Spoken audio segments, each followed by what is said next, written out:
Mapagpalang araw po sa ating lahat mga kakalingap. Kung bago ka pa lamang sa aking channel baka pwede paki-subscribe, like, share.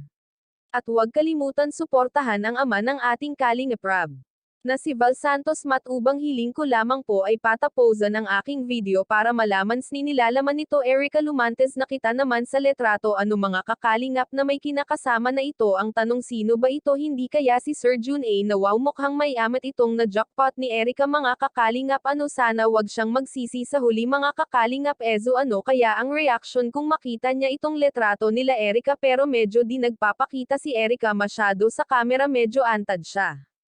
Sa mga K-girls, sana wag kayo magbago kung ano kayo nang makilala ng manunood at ng Kalingap team. Sana hanggang sa huli ganun pa rin ang ipapakita nyong ugali na mga mababait kayo para di magsawa magbigay at tumulong ang mga sponsor ninyo. Kalingap Rab, na nanatiling tikom ang bibig sa kabila ng mga lumalabas na mga letrato ni Erica na may kinakasama na kon. Sa bagay, ano naman ang pakialam ni Kalingap Rab sa kanya? Di naman siya kawalan sa Kalingap team.